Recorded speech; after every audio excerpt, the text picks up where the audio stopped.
Welcome to the show. Yeah, I want to start off with saying, because I had something to talk about that, what a good friend Kasim is.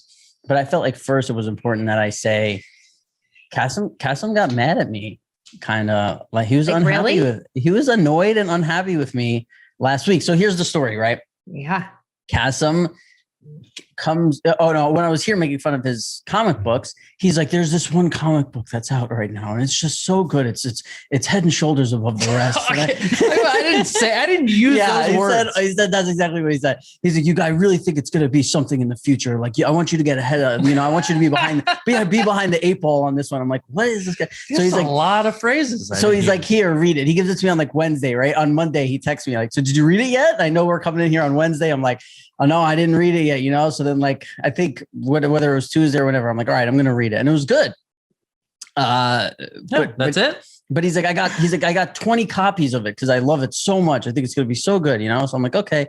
So I show up back here on Wednesday to do the podcast and I have the comic book and he made it clear like, oh, this is for you or whatever. But I was like, oh, here, like take this back. And he's like, well, I want you to have a copy. And I'm like, okay, but you hold on to it because you have this place to hold all these comic books to keep them safe and not get them messed up. And they're going to be worth value. Like where in mine, it would just be amongst the, who knows what would happen to this thing if I move or this. He was telling me he couldn't hang on to a comic book. He was very upset with me. I still don't get it. He felt uncomfortable with the responsibility of possible gold. Yeah, grab it. Just grab it. It's head and shoulders above the rest. This is what he can't. Who says that? That's very specific. I didn't say that. Weirdo. This tiny. Never said that in my life. 8 by 11. He couldn't. He pretty much said, he's worried I'm not responsible enough to have this in my house. It's not about, it's more so like, where am I going to put that with all my other not comic books? You don't have a space in your house? No. For this? For a skinny book? No. It'll get thrown out with a pamphlet. Thank you, Jamie-Lynn. You understand. Where does that go? Tell me where you've been. Am I taking crazy pills? By the way, with Kasim, part of Kasim being a really good friend is that he came over to my apartment 2 days ago. And in with the first time? No, he'd been there before. Oh, you have? But in doing that, did you see a place for a little flat comic book? No, because you don't let me in your bedroom or you. You saw my whole apartment. I've never been in your bedroom here. There's a place underneath your coffee table. It would have fit right there. I'm going to have your fucking comic book under my coffee table every day of my life. I just can't believe you crazy? I gave you a nice thing. I thought it's not a coffee table book. I wanted to share it with you. You're and then a lunatic. You gave it back. You think I would keep that under my coffee table for my whole life? There's how much you paying rent in that place? There's no space for you to put this? No. What? Is that even a book? It's a comic book, Jamie. It looks like a poster. Jamie? Yeah. It's so thin. How many pages? Is the writing so tiny? I don't know, it's like 30 pages. Jamie's a comic book. He got 20 of them, Jamie. A nice house on the lake. Are those skeletons? Yeah. He got 20. I have like 30 copies of it. He got 30. More. Yeah. Not including variant covers and Why do you have so many copies? To give out to people or to keep them off? I've been giving them out. Head and shoulders above the rest. Head and shoulders better than the rest of them. What rest? It's by this. It's the guy who writes it is he's on fire right now. Everything he writes gets turned into a TV or movie show, a movie show, and a movie show. It's just so good. It's just so good, and it's it's something I think that for people that don't read comic books, it's a comic book for people who aren't into superheroes and capes and all that. It's a horror thriller, and it's a great read. And the first issue was just really grabbed them, Yep. And you liked it. No, I did. I liked it. And issue 2 came out today. And will you be taking issue 2 with you today? Are you going to yell at me if I bring it back? No, I'm not going to force it. Obviously you've shown me that you don't have a space for that in your apartment. But I had space for it here in my heart when I took it home and I read it. As long as you read it, I don't mind. Oh, no, apparently you do. No, you're turning this into a thing. No, you were very upset with me last week leaving here. You were like, how can you not? I just don't get it. And then you know what he said to me? He's like, you're not living your life. That's what he said to me. Yeah. You're not. You're being kind of judgy. I come over to this guy's place. He has 75 comic books on the table and he tells me I'm not living my life. you So look at all those stories that are sitting there waiting for you. I know. Look at all the variant covers. Yeah. There's so many stories waiting for you to read them. Jamie-Lynn, he has a pile of all these comic books of the same edition. And then I go, oh, what's the one behind it? It's the same comic book, but just the cover is a different drawing. And it's another stack of all. What are you going to do with these? I hope he makes billions one day. You guys wouldn't get it. I love it. I don't. You're right. I don't. You guys That's why wouldn't I'm and asking. don't. I don't. I won't. Explain.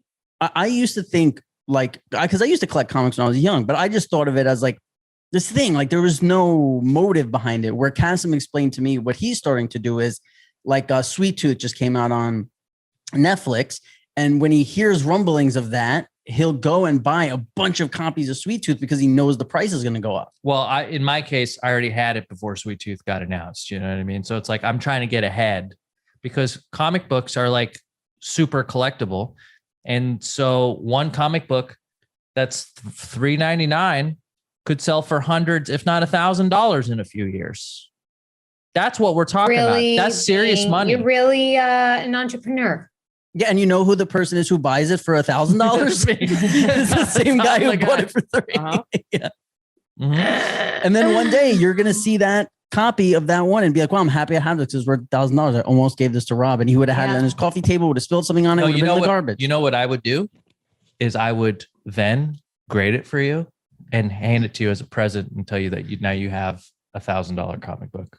Yeah, I'd say about time. Wow. And then the reason why Cassim is such a good friend, I read for like my second role in like 10 years this week. You did? Yeah, and Cassim put me on tape, and I think Cassim could be a director. I think he's really I'm good. very good at auditions. I'm very good at auditions. I mean, not doing them, but I'm good at like getting people on reading tape and reading with her, but also like breaking down the scene and talking to you about like what I think. I actually have a fun audition that you could really help me with, because I have to be like reading off across from somebody that's very sarcastic and funny. Send it. Can we help you? Can we help you right here? Can we put you it have on to send it to me? You have to send it to me in advance. And there's things I need from you. I need you to be off book by the time I will be off book. I promise. And I need you to send it to me so I can read it. And will you edit it and send it to me? So will you do that? If I can give you my thoughts, but like, I want you to make your own notes. No, you're not editing it, but like, I'll send it to you and you'll put my tape together. And he also needs one of your pair of underwear. I don't know why he made me do that, but I gave it to him, and then he's going to need it for with you the too, sides. Yeah, just need just one dirty, crunchy underwear. or clean. Maybe crunchy. A brassiere. Do you need a brassiere from her as well? Me, it was just underwear. Yep. Yep.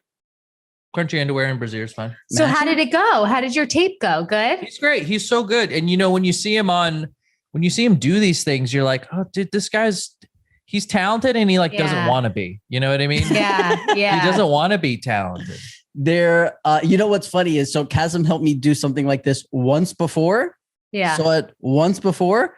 Then he sees this one, and the character's name is Angry Mike. And while we're sitting there, read it, he's like, he's like, I think this is good. Out of all the characters I've seen so far, this is the one that's most like you.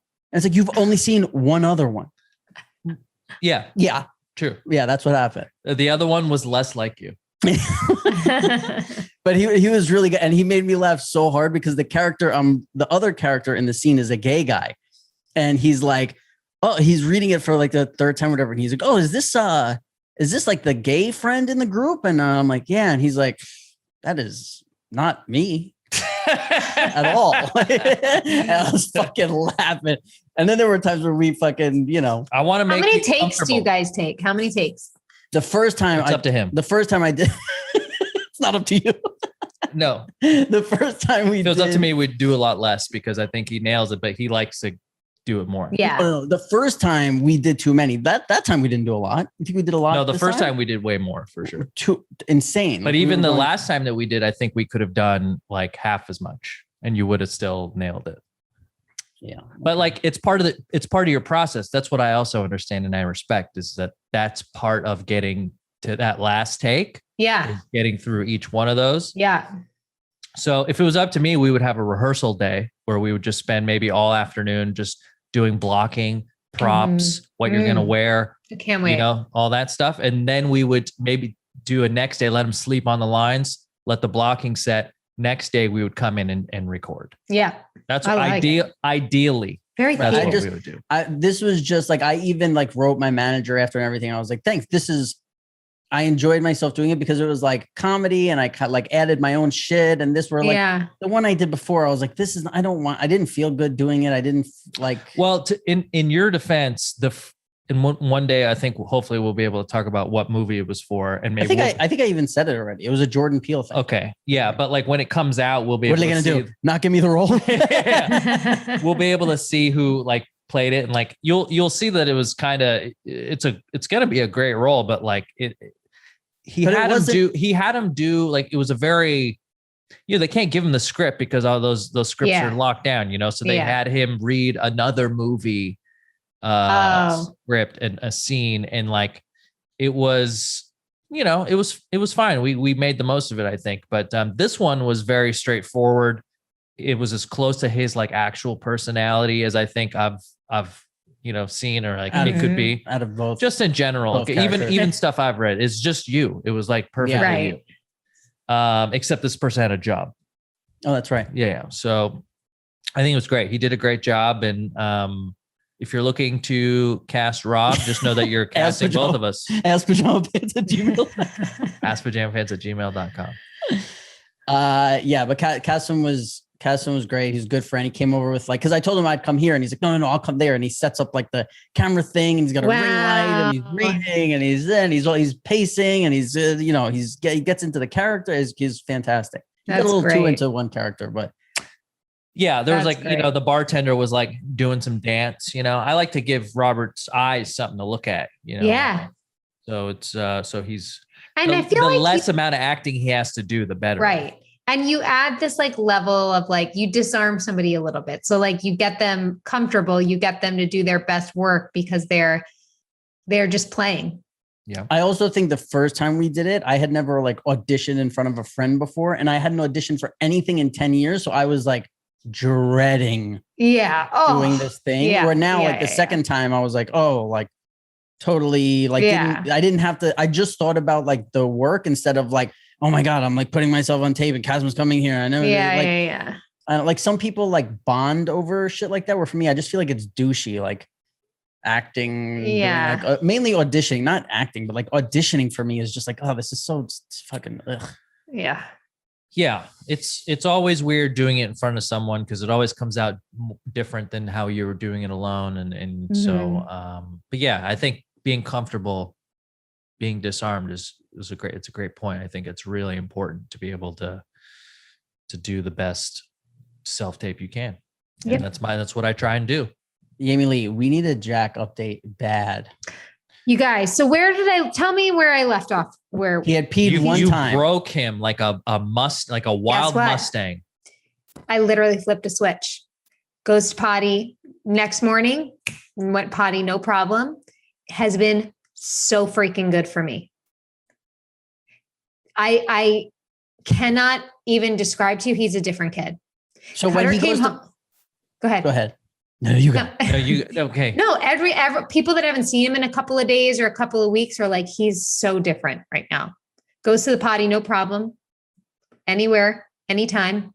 So that first day when he goes to the potty, like wakes up the first day where he wakes up, goes to the potty, how do you react? So the next morning, right? When he was like, I was like, do you have to pee? I was like, do you have to pee? And he's like, yeah. I was like, okay, ready to go? And he's like, okay. And then he was like doing the thing where he's like, look, mama, I'm doing it. Watch me. You could tell he was uncomfortable, but he was like trying to go with it. And then he saw it was fine. And then that was it. And we've been smooth sailing ever since. So happy to hear it. You guys, I don't know. I think he really needed boundaries. I think he really needed me to step up with my authority in a firm way. And I've really cut back on being sweet and trying and then losing it, and just being really firm and just not rough, but like when it comes to a boundary or something he's not doing, I change my voice immediately, and he listens because he knows I'm not going to fuck around anymore.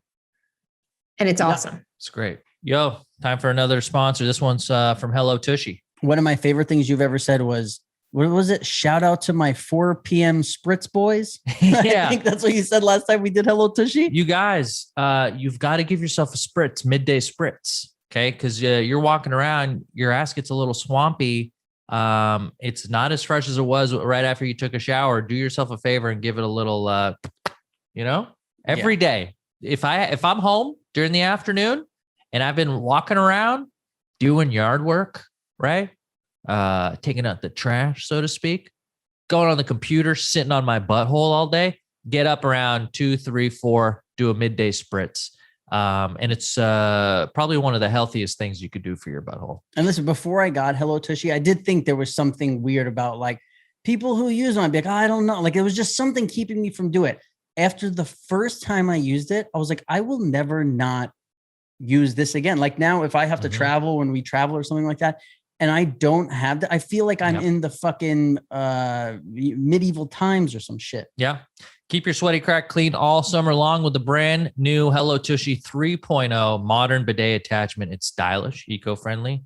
It's a refreshing little shower for your ass. A Hello Tushy 3.0 cleans soggy butts like a champ, but it doesn't stop there. It cleans itself with a smart spray automatic self-cleaning nozzle. Anytime before I use it on my butt, I do it the self-cleaning side first. You turn it to the left, then I turn it to the right, and then you got to be slow about it because that jet's powerful.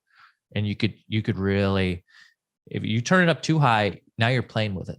It's just the most obvious thing ever where like, if you got shit all over your arm and you were like, I got shit on my arm. And I was like, oh, here's some toilet paper. You'd be like, what are you fucking crazy? Yeah. Like I need water. Yeah. You need water to get it off. It's a no-brainer. You got to get Hello Tushy. Defeat swamp ass. Go to hellotushy.com/pajama to get 10% off plus free shipping. This is a special offer for our listeners at hellotushy.com/pajama for 10% off. hellotushy.com/pajama. Our boys are back. Theragun, baby. Theragun by those guys at Therabody. When we went to, again, shout out to San Diego. When we went to San Diego, the only thing I asked you, are you bringing? I was like, you bring the Theragun or should I bring mine? Yeah. Look, it's one of those things I use every day. Okay. Even if I'm not working out, I'll use it just because it's like nice at the end of the day, especially after you've been sitting all day, use on your lower back. It is not only one of these things that makes a great gift, but they come in all sorts of shapes, sizes, attachments. Theragun is the quietest percussive device that you could buy on the market, as cheap as $199. There's a Gen 4 Theragun. Doesn't just feel good. It gets to the source of the pain by releasing tension using Theragun's signature percussive therapy, which goes 60% deeper than vibration alone. And people say like $199. Well, yeah. How much do you think it should cost for a lifetime of massages? Yeah. One massage is $120 before tip. Right. So that's what I'm saying. You skip 2 massages, you get this. And for my favorite is my legs. I love using them on Rob's legs. Yeah. Gabby, edit that out. Don't edit it out, Gabby. Try Theragun for 30 days starting at only $199. Go to theragun.com/pajama right now and get your Gen 4 Theragun today. That's theragun.com/pajama. Theragun.com/pajama. Treat yourself right. Treat yourself right. So you treat yourself so bad you can't even say that. Treat yourself right. Hey, support the people who support the show. I was watching this documentary on Netflix, and it's it's like that. There's a murder in Ireland, and like. Oh, I started watching that, then I couldn't understand what they were saying. Then I turned it off. Yeah, that's my people. It's half of me, and then. Yeah. But the fuck, what did I want to say? Oh, and then there's this kid in it, and he's talking about it was his mother who died, and he's like, I know when I got that phone call that my mom died, he was like, it was an instant transition from childhood to adulthood. And I was like, wow, I was like, I wonder if that's how the transition happens for a lot of kids from childhood to adulthood, is when like that for something you love dies. Yeah. Someone you love, like a pet or a person, yeah. And then like, that's like, oh wait, we're not just like here having fun, right? Like this, there's an ending to all this, and it's scary, and it's definitely. Yeah. It definitely changes your view in the world and life, and makes you think more. Yeah. I feel like I've been very fortunate in the fact that both my parents are still alive, but I also haven't had like any real close friends or That's it, period. family member, just end of statement, or just family members that have passed away. I think Right. the only time my grandpa passed away, my dad's father, and he passed away when I was in 5th grade. And I had only met him like maybe twice my whole life. Okay. And so when he passed away, I was kind of detached. Like I understood that it was a sad thing. And I saw my dad cry for the first time. So then I knew it was like it was a big deal. And then I would imagine like what it would be like if my dad died. And I was like, oh, that's very sad. But I feel like I am, when it does happen, I think it's gonna like really hit me hard because I haven't had a lot of practice.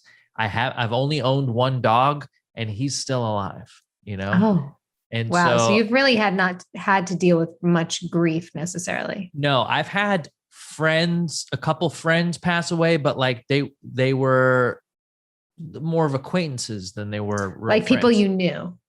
People that I knew, you know. I think Nothing I just went like to my first funeral. Like it wasn't even a funeral. It was like, what do you call it when you're like, you're awake? not like seeing the body? Yeah. Everyone's kind of there like talking about the memories of that person, but awake? like there's no real, is that awake? A memorial? A memorial. You know, Shiva? I went to one of those for the first time a few years ago when my buddy Chad passed. But, you know, other than that, I think I've got a lot of grief inbound towards like that. Stop. Well, just like, you know, it's inevitable, but deal with much.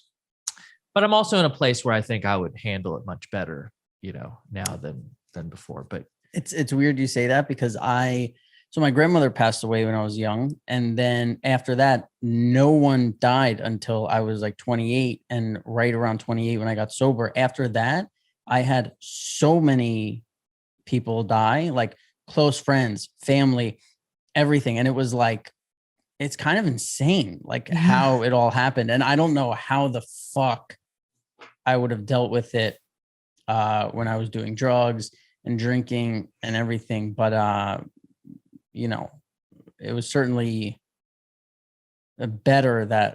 obviously better that I was not. But it's crazy, like the number from the time, I don't know when my grandmother passed away, how old I was, like 8 or 9 or 10. But from then until 28, I had nobody. Like the closest person who died was like the person my grandfather married on my dad's side after he, you know, whatever, like got divorced from the grandma, like there was no one. Yeah.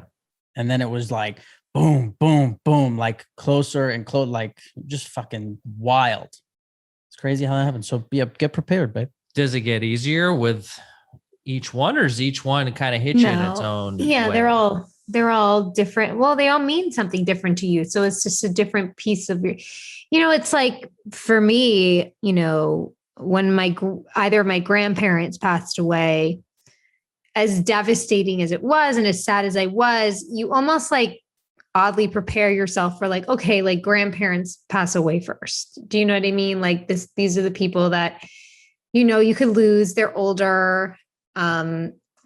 Not that it made the pain any less, but you know, you felt a little more prepared for it. I had a friend pass away when I was 16. He was a little bit older. He was an actor. Name was Brad Stoll. He died of leukemia and he was 20. And that was really hard and really sad. Just because it just felt like very sudden and shocking. And, you know, he, you know, it went quick. And then I didn't really have anyone else die after that until my brother. And, you know, it's been a journey, I think, of grief, you know, around him. You know, it was sudden, but at the same time, like we had like a week with him in the hospital before he passed while he was in a coma. So like he wasn't really there, but almost like you got all those moments where you know, you think you wish you had to say certain things. Like there was a night my brother and I just slept over in the hospital and got to have all the time and all our reminiscing and talking. And it was oddly therapeutic. Like that week in the hospital, as devastating it was, for us to kind of really process all our feelings about him and like together. I think we all knew ultimately, like the end of the week, we were going to let him go. But for me, I mean, I miss my brother obviously all the time, and my heart's broken, but it's more now grief has turned into, for me, about him, just like, Adam would have loved this. Like Adam would love my house right now. Like, oh my God, he'd be flying here all the time in this casita. Or when Jack does something funny, I'm like, oh my God, Adam would have gotten such a kick out of Jack. They would have gotten along so well. Like things like that, that almost make me smile in a weird way, because, I like to believe somewhere in the ethers he's enjoying him or is around us. But that's the way I process it. I have a lot of, perhaps because it wasn't too tragic. I mean, it hasn't been anything like crazy tragic where I've lost someone, so maybe that's why I have a little bit more peace around death. Because for Adam, it was like, there was no one. He was here 1 second and then he had a brain aneurysm and was just gone. So it felt like it was almost like his story. Like it wasn't anybody that took his life from him or anything tragic like that. So and my other people that I've known have just kind of been natural causes and diseases. So I don't know. I guess I have my own like healthy relationship with death, at least thus far. But everybody's different. Everyone. Yeah. How did it change your life? Like him passing away? Well, I remember something I said in his eulogy, because one of the things we used to kind of always get annoyed about Adam for was how he lived his life in the way of like paycheck to paycheck. Like if he was going on vacation, he'd upgrade to the suite and just spend the money. And we'd be like, dude, you don't make money. What the fuck are you doing? And he's like, oh, I'm on vacation. I want a nice vacation. Like, it's just like, we'd be like, what? And like, he didn't really want kids necessarily. Like he didn't think about the future. He was vain in the best way possible. And he loved being young.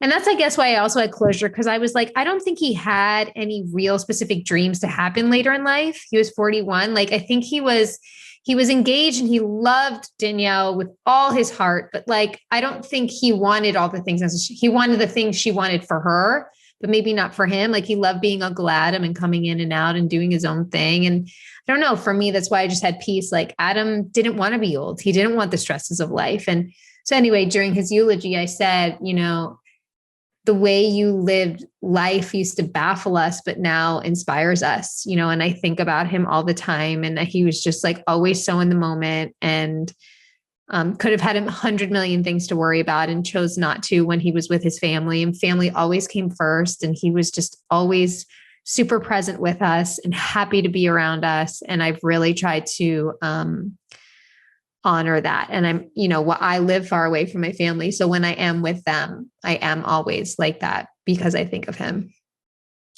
He sounded like a blast. He was. He loved Rob. He was great. He was great. He was great. I think, I think it is, like you said, like it's different because there's some people where like with my grandfather, so my grandmother who passed away was his, wife. And I knew like when she passed away and I was young, I was like, man, I just wish I could give her one more hug. Like I just wish I always thought that way. So whenever I saw my grandpa, left my grandpa, or even if he was just like standing there, I'd always go and hug him. And like we hugged so much all the time. So like, and I knew that's why I did it. Like I purposefully made a decision when I was really young too. I was like, oh, I'm always going to do this. And we lived in the same building. So I'd see him all the time. And even if it was like, I just saw him or in the elevator, I was like, I'll give him a big hug. So like, that was a nice thing where when he did pass, and then when somebody's like in their 80s and something, you think about that. Like when you see them and they're getting older, you see they're having trouble walking, you're like, God, one day they're not going to be here, this. But for me, I've had in the last couple of years, two people who at one point were my best friends, and then two, or maybe three really. And then one other person who was a really close friend. And it's like, you're so rattled. Like I wasn't able to grieve. Where with my grandfather, I felt like it was instant grief. Like that where with these other people we're so young that you're like, I don't like, it's what shocking. do you mean? Like, like you can't, comprehend, like your brain, for me, my brain couldn't make the connection to like, no, you're never seeing them again. Yeah. Like, that's it. They're gone. Like, it was more like, what's going on? Like, it doesn't, I don't know. It's really hard to, that's so hard. Yeah. That's crazy. I can't imagine. The closest I ever got to that, I don't know if you guys had, I feel like in every graduating class, there's like maybe a person or two that dies, like, I don't know if you're in your senior class or whatever, but I remember there was like a couple kids I had gone to school with, and more so than family members, I had seen these people every day for, whatever the school year was. And then one kid got into like a motorcycle accident, and another kid got into some sort of other accident. And then they just stopped coming to school.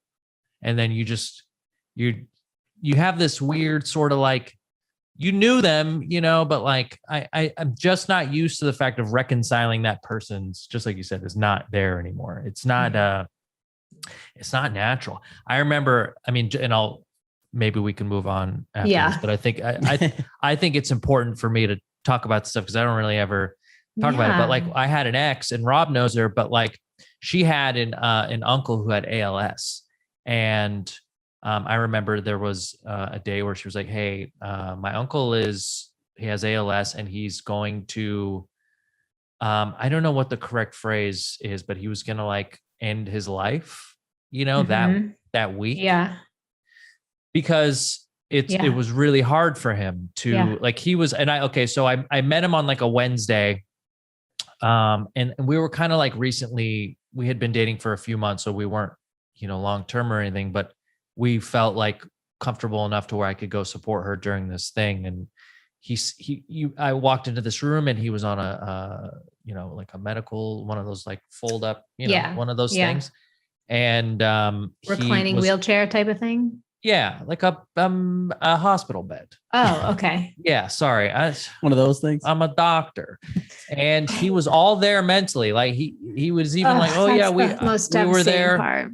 Right. And he was like, oh, we watched your videos. We were watching your YouTube channel. I was like, oh, embarrassed. And like, we were talking, and I was like, oh my God. Did it? Yeah, dude.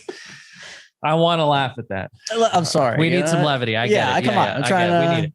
And so I don't always want to be the sad guy. Come on, he just Rob. he couldn't really move. And he was talking, and he was there, and he was sharp, and he was mentally there. Yeah. And then the next day he was gone. Fuck. And then that day we had a wake, a memorial. And it was like, I just saw this dude yesterday. And he was alive. He was alive. Like, not only that, he was like talking and making jokes, and like, exactly. He was alive, and he wasn't sick. And, it was just such a weird, just to tie it into that, like 1 minute they're there, and then the next minute they're gone. And it's just tough to reconcile that. Yeah. I had one moment, and then we should move on. Well, with my brother though, the last correspondence we had was the night before he died.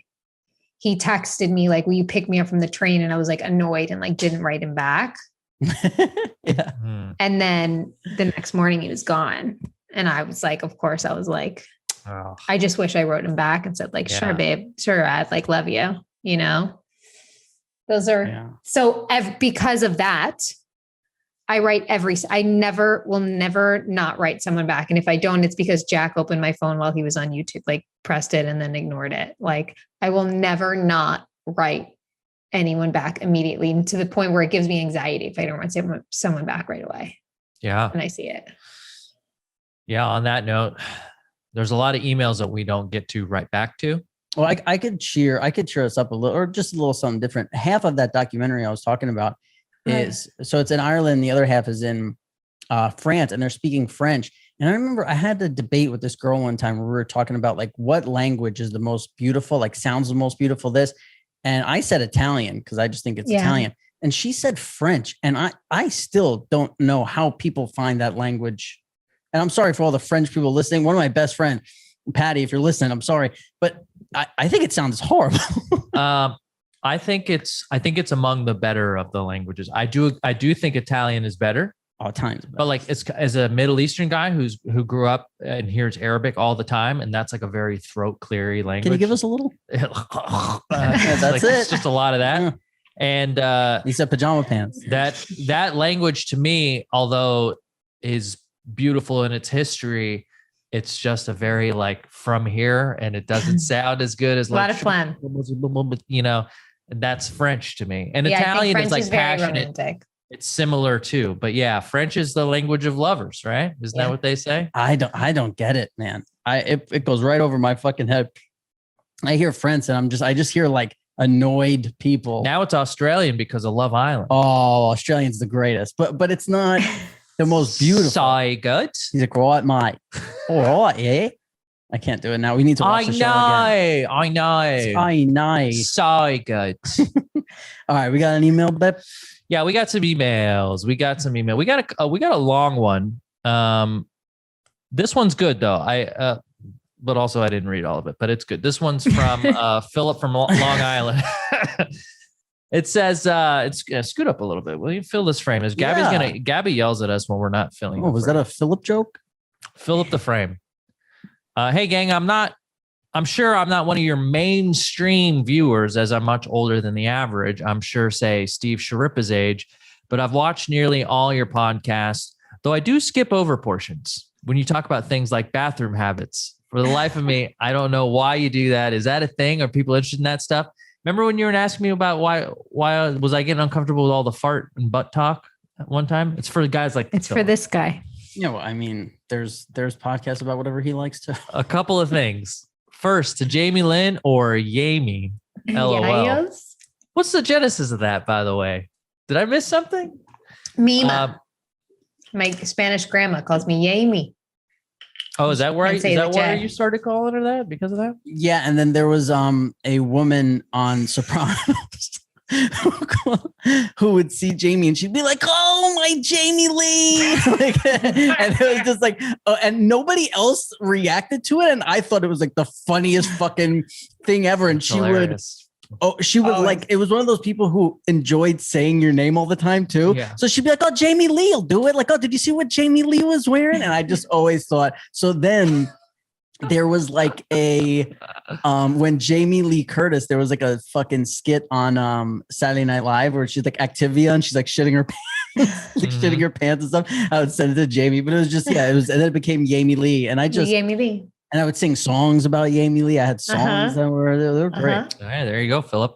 Months ago, during the height of the pandemic, I felt the utmost respect for parents across the country who had to deal with the quarantine, with the kids at home, virtual school, etc. I can only imagine how tough that had to be. And at the time, I was saying that there should be a ticker tape parade to honor responsible parents. Having said that, I was forming an opinion on Jamie's parenting based on the stories you spoke about on previous podcasts. For me, the shit hit the fan when Jamie said she needed to have McDonald's in the car in order to satisfy Jack and prevent him from going crazy. Right then and there, I sensed that Jamie was not doing what was necessary.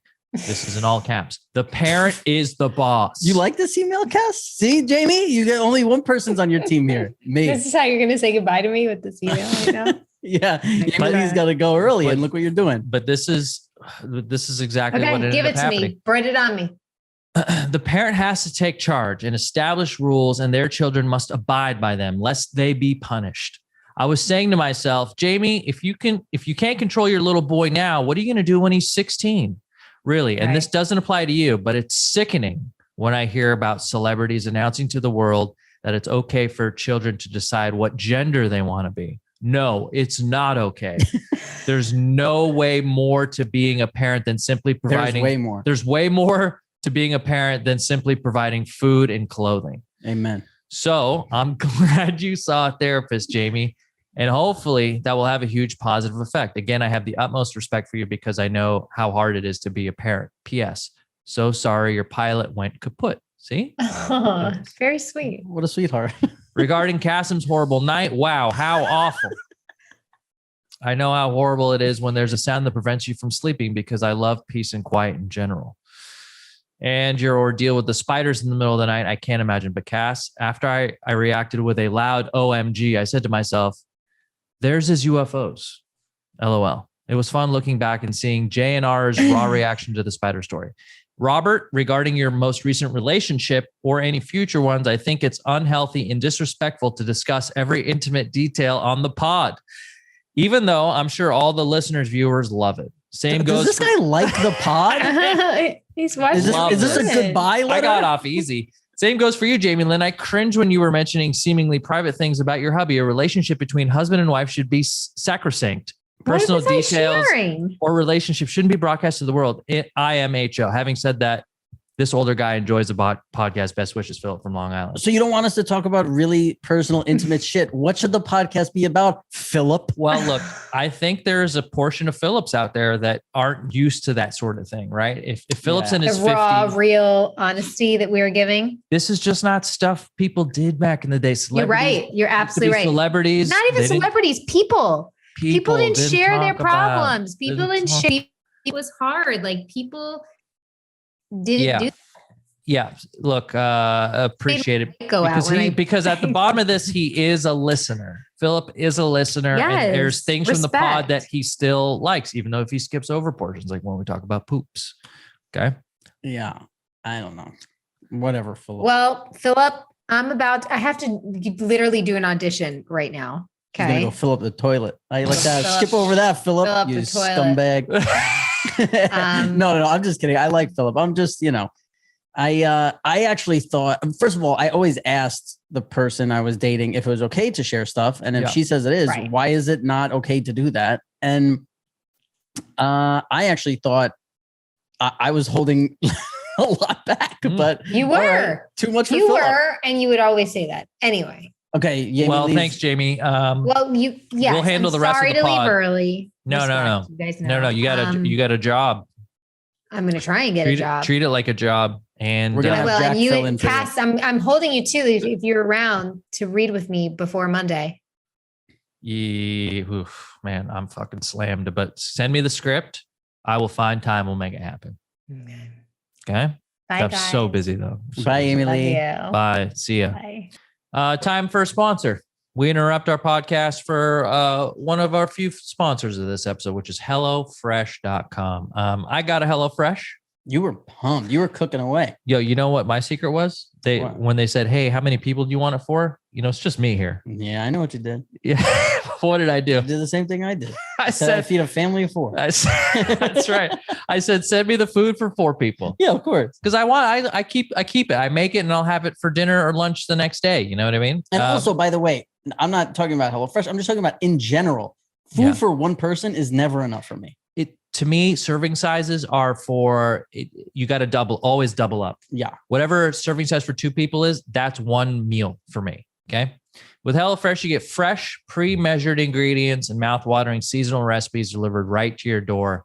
Skip trips to the grocery store and count on HelloFresh to make home cooking easy, fun, and affordable. That's why it's America's #1 meal kit. Okay. Try HelloFresh's quick and easy meals. The 15 to 20 minute dinners, breakfast on the go, and more easy options perfect for your busy lifestyle. They offer 50 menu and market items each week, including ready-to-eat salad sandwiches and soups. It's amazing. Yeah, I made a shepherd's pie. I've never made shepherd's pie before. No. And I made it, give you everything you need, pre-portioned. I had all the ground beef, You might even say HelloFresh took you to parts of the world that you'd never been. That's exactly. Where was that? England? What's shepherd's pie from? Scotland? I don't know. Is that Ireland? Is that the Irish? Yeah, you would know. The shepherd's pie. Yeah. So do us a favor, support the people, support the show by going to HelloFresh.com. Tell them what the promo code is. Yes, go to HelloFresh.com/pajama14. That's pajama14 for up to 14 free meals. That's crazy. And you get free shipping. So go to HelloFresh.com/pajama14. You get 14 free meals plus free shipping. Hey, new sponsor for the pod. Lucy Nicotine. Huh? Yeah, nicotine gum to help people switch from cigarettes to a cleaner alternative. Yeah, it's a company founded by Caltech scientists and former smokers looking for a better and cleaner nicotine alternative. Finally, tobacco alternatives that don't suck. Look, I used to smoke. Okay. One of the worst parts about smoking is A, finding a place to smoke outside, and then B, walking back in and smelling like smoke. I was a smoker too. And also the worst part was trying to stop. Also, trying to stop was not easy. So if you are a smoker and you're looking for a cleaner alternative, there's a couple different options Lucy has for you here. There's nicotine gum. Okay. That has 4 milligrams of nicotine that come in 3 flavors: wintergreen, cinnamon, and pomegranate. That's not a flavor you see often. And also, even if you are a smoker and there's just places that you can't smoke, you got the plane, you're with your kids. You don't want your kids to see you smoking. Boom. What do? Lucy. Yeah. Or pop in a lozenge. They also have lozenges that come in cherry ice, citrus, or mint. Man, all these flavors look great. Lucy lozenges and gums are FSA and HSA eligible, so you can use your FSA cards to purchase Lucy now. And it's convenient and discreet. Products can be enjoyed anywhere on flights, at work, on the go, or even in the gym. It's 2021. Get rid of your cigarettes and plug your vape. Throw out your dip. Get some Lucy nicotine gum or lozenges. This is the real deal. A subscription to Lucy comes directly to your door each month, so it's simple and you don't have to leave your house because Lucy has delivery down. Lucy lozenges and gums are also FSA and HSA eligible, so you can spend your pre-tax dollars on them. Wow. Pajama Pants listeners, go to lucy.co. That's lucy.co and use promo code Pajama to get 20% off all the products on your first order, including the gum or the lozenges. That's lucy.co, lucy.co, and use promo code Pajama at checkout. Also, we got to give this disclaimer. Warning, this product contains nicotine derived from tobacco, and nicotine is an addictive chemical. Lucy.co, and be sure to use that promo code Pajama. Oh, God. Is she gone? Yeah. Thank so God. What, dude, what are we doing now? Look, let's get to a couple more of these emails. And then I got an update about a mockingbird situation. They about just okay, good. I got an email or an Instagram from one of you that says, "Hey, Cass, you should buy one of those decoy owls or hawks." So where are you from? Did you hear about the owl problem? Yes, I do. Yes. So I went on Amazon and I got these two bad boys. Okay. He's holding up a owl and a fake hawk, fake owl as well. I got a real owl in one hand and a fake hawk in the other. Mm-hmm. Last night, by the way, these came in at the worst time. Last night was the first night I didn't hear the mockingbird all night. Oh, you scared bird. Tell me about that. What's that like? And you know what's funny? Remember that hawk that showed up right here when we were filming? I saw the same hawk. It's the same one. You don't know if it's the same hawk. There's not more than one. Of course there is. They have territories. One hawk, the hawk of Rancho Cucamonga? They have territories, like the guy who manages all the Jack-in-the-Boxes in the area is just the one guy. Right. So I think because I saw that hawk, he scared off the mockingbirds, and that was a real one. So I'm maybe got these in a little bit too late, but I want to thank the person that sent me the message on Instagram. I'm going to throw these bad boys up on the roof and see what happens. First night in almost a month where I got through the night without having to wear earplugs. Oh, I'm thrilled for you. I'm happy. You were getting shit sleep, huh? I was getting the worst sleep. Ugh, that's terrible. See, I could sleep through anything. Like I have a problem getting to sleep, and noises will bother me, whatever. Once I'm asleep, you can't, like, even alarm clocks struggle to wake me up. Do you do this thing where you wake up? I do this. I wake up at like 3 a.m. And then sometimes I need to like watch a thing or listen to a thing to go back to sleep. Never. You don't go pee in the middle of the night? I very rarely, but I take my phone and I put it in the bathroom 4 hours before it's time to go to bed. I don't look at any because of the waves. Yeah, because of the blue light. I just want in another room. Like, I don't want to think about it, because if I open my eyes in the middle of the night and my phone is there, there'll be a thing of like, did I get just that thought of like 4 hours before you go to bed. 4 hours. What are you doing in the 4 hours? No, like, I'll chill. I'll watch TV. I'll watch a movie. Thanks for asking. Oh, I thought I hear from Kevin Federline. Do you think Kevin Federline with the news today? What do I do for 4 hours? Nothing. I chill. I'll watch TV. I decompress. So you watch TV that has blue light. Yeah, I know, but it's not like 6 inches from my face. Okay, so you know what I mean? You just don't want it up close. Yeah. I don't want it right there in my face. And also, I just think, like, when you're all these screens, go to the screens, the different apps, and this, like, I think it makes your brain fucking go racing. And I remember I watched Joe Rogan had a guy on who was like a sleep doctor. And he talked about all the stuff to do. And I can't remember what I do because of that and what I just do on my own. But he was incredible. And I never wake up in the middle of the night. I never get less than 7 hours of sleep. I'm a solid fucking sleep guy. Not me, dude. I don't know what happened. I changed, though. I used to be you, and I changed. I think you're too much on the. You think it's too much phone? Too much phone screens. This bank, like you're. I'm on eBay. Yeah. Till the second I go to bed. I'm getting high off the auctions. See, that's how it was when I first started dating this girl. It was like, as soon as I woke up, no matter when it was, I was like, oh, I wanted to go to my phone and like see if she texted me or what's going on. Or there was like that NRE. Shout out to your mom's house. The NRE. And I was like, babe, I was buzzing. Yeah. I was straight buzzing. I was like, oh man, like I didn't sleep as well. I didn't, so yeah, it's a good thing that's over. Well, what are you doing now then? No, what about the babes? I'm gonna look. I'm kind of like, I don't know, man. I enjoy. I'm not somebody who's like, I have friends who, as soon as they break up with somebody, it's like, I can't wait to get out there. I'm not that dude. Like, do I seem like that to you? No, definitely not.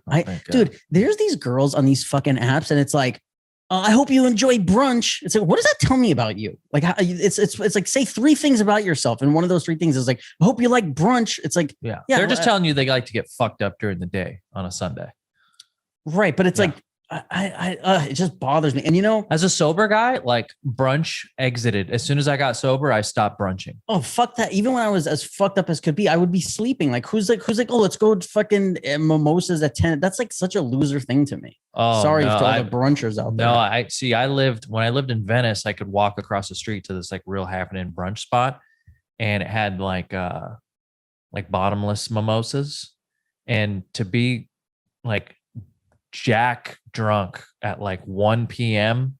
on a Sunday was like the best feeling until it was like 3 p.m. and then you were dead tired, and then you had to like take this midday nap, and then one of those naps where you wake up at like 6 but you don't know what day it is, and then you can't fall asleep. It's the worst. That's why I never did it. Like I know, but for that couple hours, you're jamming, dude. Nah, I hate it. I hated all that. Like people fucking, I'm trying to get wasted and people are eating eggs Benedict next to me. I'm not. That's not. Brunch, I want to see people doing like lines of sucks fucking dick. Okay, I'm gonna get a lot of hate because a lot of people like breakfast. Breakfast fucking sucks. Oh, bacon, egg, and cheese on a roll in my fucking brunch Derek fucking Jeter. Sucks. No, I'm a fucking lunch dinner guy. And my Derek Jeter, thanks for having sex with me, kit. That bacon, egg, and cheese. That shit hits the spot, son.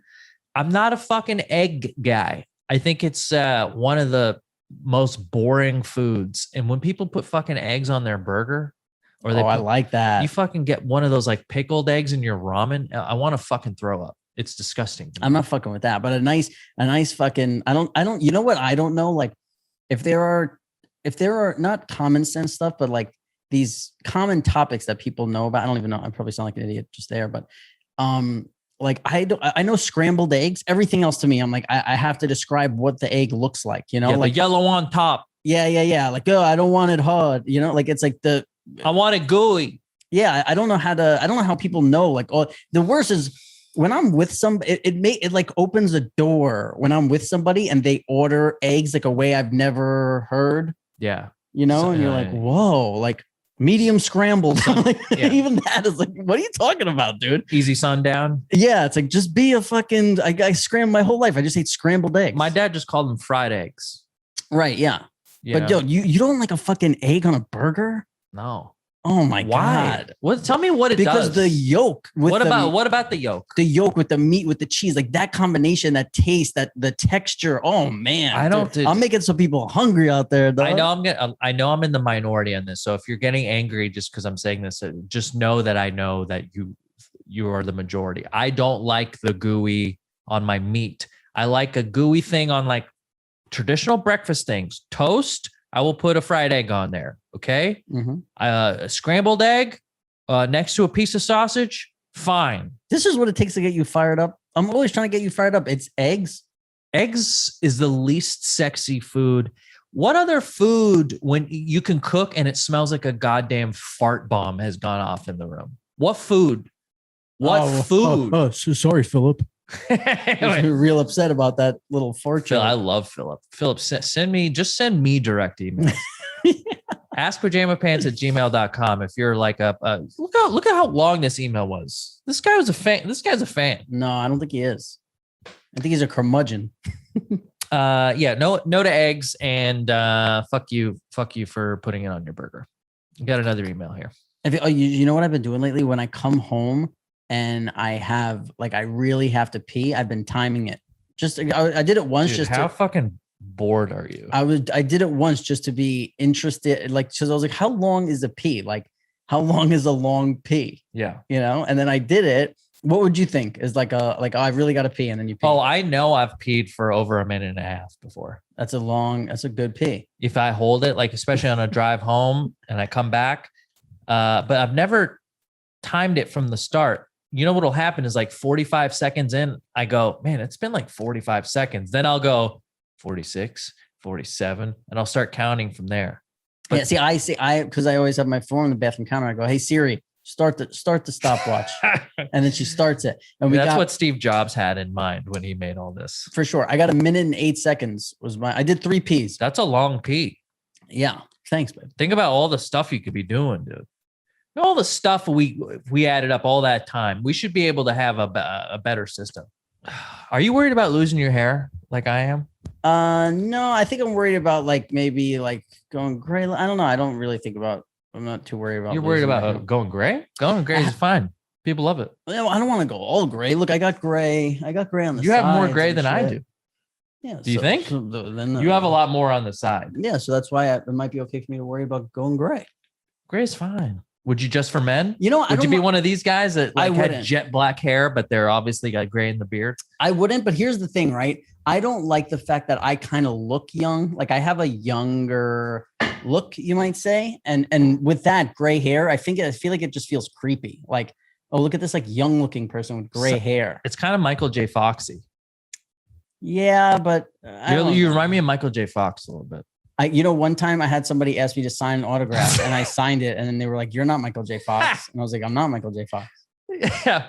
Okay. Yeah. He just thought you were Michael J. Fox. That's real. Yeah. Saw your autograph and said Robert. Yeah. And he's like, you're not Michael J. Fox. I'm like, no. And he looked at me like, why would you fucking sign this thing? Like, Yeah. Like, he just thought you were a regular guy. Yeah. He didn't go, oh, you're not Michael J. Fox. You're Robert Eiler. He had no clue. He was just like, oh, yeah. And by the way, I was like really young when it happened. Like, you just forget how crazy some people are. Like, you were 12. Michael J. Fox was 30. I was really young. Michael J. Fox was a lot older than me at the time. But even when it's weird, because even when I get roles now, like, and I get the script, it's always for like a fat person. It's like people think I'm still fat because I was fat. Yeah. In Sopranos, or like I was fat in the first 2 seasons of Sopranos.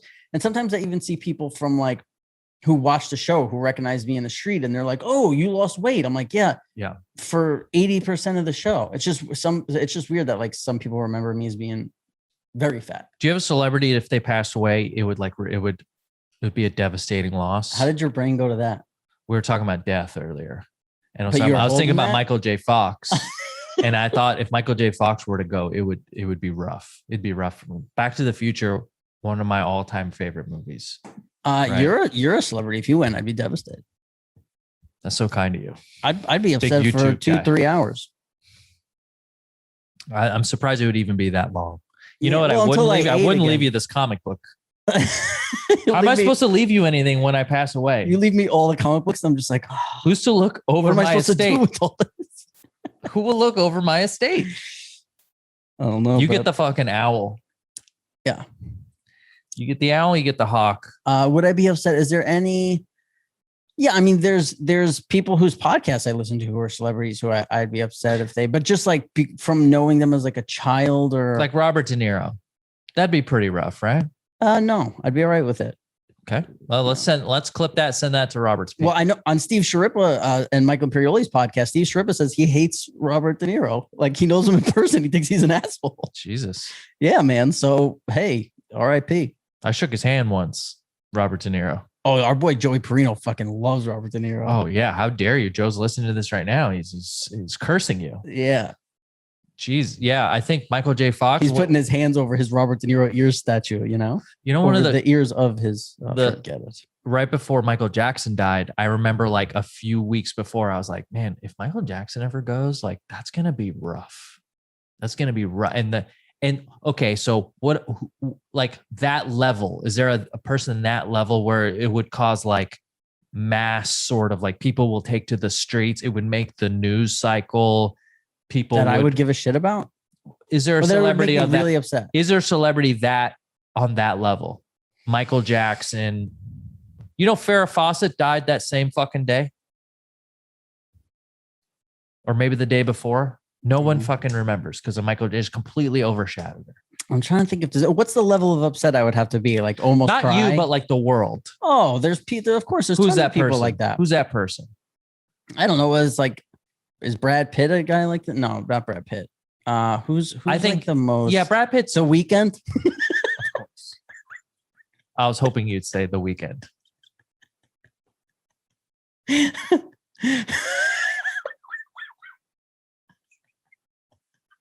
Yo, do you have any like? I was hoping you'd say The Weeknd. Yeah. I mean, if he went, Jesus. If Olivia Rodrigo were to go, that Super Bowl show, I'd be fucking shattered. That Super Bowl halftime show, you're never going to see anything like that again. I have never seen anything like that Super Bowl halftime show. Just stay strong, bro. Stay happy, stay healthy. You know? Yo, remember when he was running around from like a bunch of other guys in the red? That was a crazy. Who greenlit that? It was terrible. Look, we're missing Jamie. Yeah, I know, big time. Can you tell me who is an actor or who you're thinking of celebrity wise? Like, who's the biggest? Somebody on that level. Who's that? The cable guy? Jim Carrey? No. Jim Carrey's a good one too, though. Really good, actually. But I meant the actual comedian, the cable guy. Oh, with the shirt with his sleeves cut off. Get her done. Yeah. Something. Larry the Cable Guy. Larry. If he went, man. The Cable Guy. I think we'd have to stop the pod. Yeah. Imagine if just a TMZ stopped you and then they were like, hey, what do you think about the Cable Guy passing away? Hey, mine? Who? Which one? Jim Carrey? Or Larry?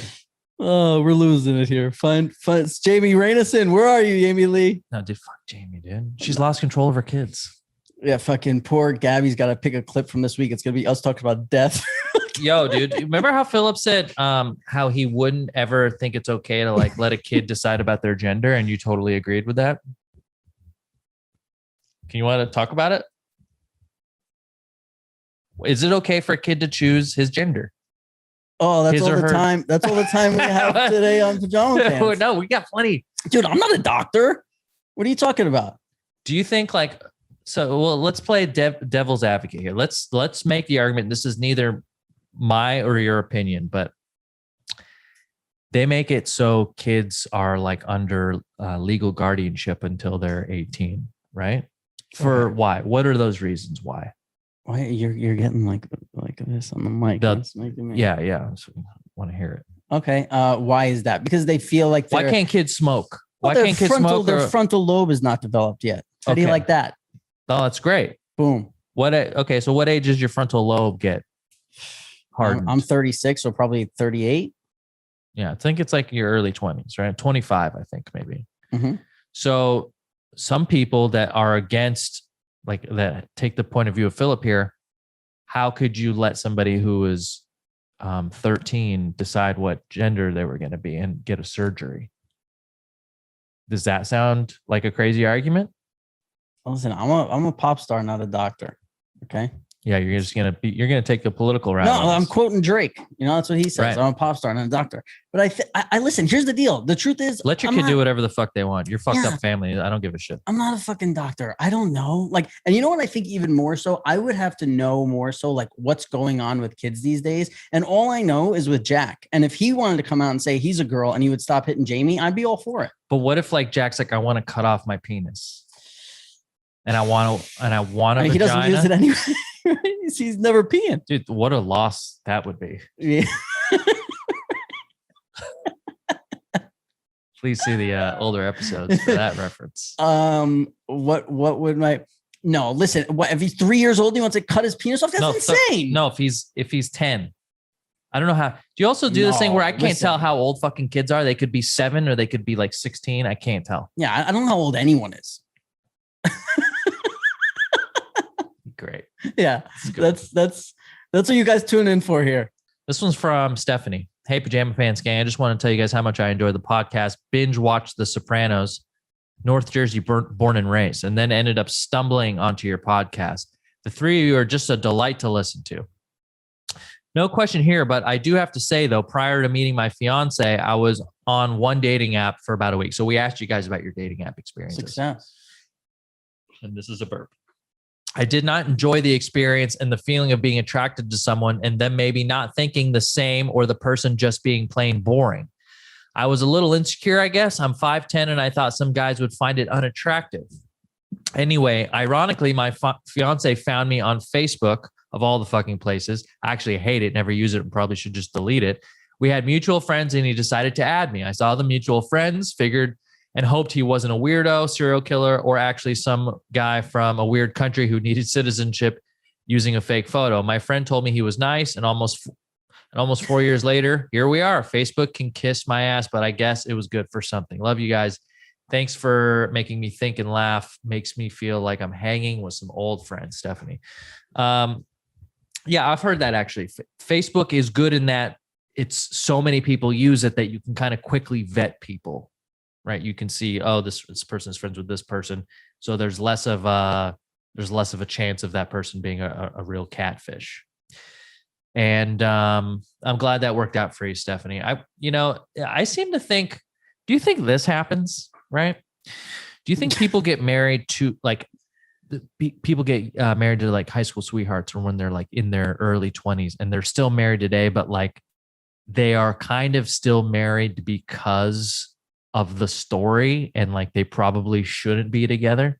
So I watch couples therapy, and on couples therapy, there was a couple like that where it's like, they were talking about like, we are, everyone's like, oh, well, it's not like Jack and Tim, like, you know, right. Like Jill and Bob, yeah. like, yeah, well, if we were only like Jill and Bob, we'll been together since Jill and Bob, ha, ha, ha. And they're like, yeah, there is this pressure of like coming on to everyone. But also I think that is probably just disguised by the real pressure that everyone feels when like going through a divorce, you know, and having to go tell people, and mainly like people who give you gifts at the wedding. And then you're like, oh yeah, you know what? Like, we're not together anymore. And that's what I get pissed off about. It's like, I gave you a fucking gift. Yeah. And now what? Yeah. No, that's a good point. It's bullshit. Especially people together for like less than a year and you gave them a fucking nice gift. We should just go find chicks on these apps and go get married just for the gifts. I got a lot of people owe me. A lot of, if you need to pay back Robin in any sort of way, ask pajamapants@gmail.com. I like the fact that although I would love a family like dearly, everyone knows that and that listens to this pod, I am lucky and feel fortunate to be in the position where I can like still be dating right now as like somebody who's just come into their own, you know, sober. I exercise, I go to therapy. I can't really imagine the person I attracted as like a fucked up. I can't imagine because I dated those people, but like the person I would be with still, if I was like that 30-year-old making that decision or that 25-year-old that made that decision. Now I'm the 37-year-old, relatively emotionally healthy guy who gets to make that decision, which is cool. Just means I still got a little more work to do. But I think if I do find that person, and that person's on the same wavelength, it'll just be like open shut case. Boom. You're going to see me get a girlfriend, get married, have kids, like bang, bang, boom. It's going to go quick. Are you like, when you think about, okay, like starting a family, having kids, I've been talking with people a lot about this lately, starting a family, having kids, all that. And then on the other side is like not having kids. Are you 100 and 0, or is there even like 1% of you that's like, no. If I don't find the right person, it's okay. It's like 87-13. Oh, so there's 13% of you that's like, you know what? If I never had kids in this, it would be okay. Like days like today, right? Let me give you a rundown today. Oh, love it. I woke up at 6. I got up, I made my coffee. I watched Loki. No spiders, no birds. I woke up without hearing a bird. Got to watch an hour of Loki. Then I worked out. Okay. Right. Then I showered, ate, and then went to work, came back, went to the comic book store, got all my comics, came home, started organizing them. Saw that. Answering this whole time, answering to no one and not having to worry about, do I got to meet somebody for dinner? Do I got to make somebody dinner? Not that stuff is like, I would be fine to do that. But like today, I noticed that it was nice. It was just kind of all about me today. And I know that there's a part of me that will miss that when I got kids or a family and a whole thing. So there's the 13% where I'm like, look, if it doesn't work out, I'm not going to force it. What's the worst? I can fucking play video games and like read comic books. But like ultimately, my DNA wanting to reproduce is like a louder voice. I love how the number 2 thing you're going to do if you don't have kids is read comic books. Yeah. Well, like, no, it might be 3. I mean, video games, comic books, and watch movies. I can just watch anything I want to watch. Listen, you know what it's like? When's the last time you've been bored? No. Never. I don't understand the concept. No, you know what? The only time I'm bored is like when other people overstay their welcome. Amen, brother. And I'm waiting to leave a situation, or Yeah. And you know what I said was, when I got sober and I started like, I was like, oh, let me see if I could like go to a bar when it's my friend's birthday and like see how I feel. And I was like, I feel more lonely in those scenarios than I do when I'm alone. Yeah. Oh, I got to tell you about my Saturday real fast. Yeah. I had. Can we talk about people overstaying their welcome or no? What, did I overstay my welcome? No, not you. Never. Are you kidding me? You could fucking sleep at my house, but you know what we're talking about. I don't, but like, let's not throw any of my friends under the bus right now, if that's what you're talking about. Okay. Okay. So, because I don't exactly know who you're talking about. That's why, because there's so many. I went cool to, friends. some of my G4 friends from work, we went to a gay bar, West Hollywood. Okay. This place called Fiesta Cantina. Oh, you waited for Jamie to leave to talk about this, huh? I totally forgot. Mm-hmm. Got there early, barely anyone there. An hour later, it was just packed with all kinds of people, gays, lesbians, BIPOCs, right? BIPOC. Is that new? Persons of color, What is BIPOC? Is that a bisexual person of color? Whoa. Shit. Now I got to fucking Google it because I might have. I thought it was like some Biggie Smalls Tupac hybrid. BIPOC. Oh my God. How are you supposed to keep up with this? Black indigenous people of color. Bisexual people of color. I thought it said, man, I got a lot of work to do. Black indigenous people of color. Okay? So what? They were like, shout out to all my BIPOCs in the build. Is that why you got that word? No, I remember I see it around. I see it everywhere. And you just felt like that room was full of them? There was a lot. There was a lot of people of color is what I wanted to say. Oh, all right. Well. And so the system for the bathroom there is the girls get their own bathroom with a door. Men. Just go anywhere. You go in this room and there's a trough. Oh, that is it is the worst, right? So I get into the trough. I'm the only one in there. But when you're peeing in a trough, what are you thinking about? Any moment, somebody's probably going to walk in and stand right next to you. And there's no dividers. So everything is in full view, right? Even though you're not looking at somebody, you can still see people are. You can still see the penis in the peripheral and you're not looking for it. It's there. Okay. Uh-huh. Not a problem. I understand that. Shout out to Carrot Top. Shout out to Carrot Top. It was an awesome Instagram video he had up. Not bad, by the way, right? Sure. Okay, so I'm going in the trough. Guy comes up right next to me. This is a guy I had seen upstairs. He was there with another boy. They definitely looked like they were together. This guy, I finish up, zip up, go to the sink. He dry my hands. He comes out. Before he even washes his hands, he goes, "Hey man, what kind of pants are those?" Keep in mind, this is just a person who just saw my penis. Are you wearing your Vioris? I wasn't wearing Vioris. I would have loved to sit there and talk to him about my Viore. I just not a sponsor, just love him. And so I felt like this guy just saw my penis. Now he's complimenting me. I'm kind of all about that. Does that make me gay? That I've appreciated the flattery? No, I think it just makes you odd, not gay. I just think if somebody looks at my penis, get away. Like, I don't want to now look at it. I don't know. I don't want to say that he was complimenting. You can't really compliment somebody's penis, but you can compliment their pants. You feel like people needed this extra time. No. Okay. So I go back up. Two BIPOCs are right next to me, making Black out. indigenous people of color. Black guys making out. and California Love comes on the radio. The DJ plays that. Shout out Tupac. As a joke, I just go, "Oh, what's this song?" You know, just like because it's so fucked out. It's played so much. Yeah, you know, the two black guys like unlock their lips. They look at me and they go, "Oh, hell no!" And they get up and they left. They were so offended that I didn't know what that song was, and they got up and they left. They walked out. They walked out. See, you're going there to show your acceptance of all this stuff going on. The hatred I felt. Wow. Wow. I was so accepting. I was just being a guy amongst other guys. Were you like, wait, I love BIPOCs or not? Did you say nothing? You just didn't say anything. No, I didn't say.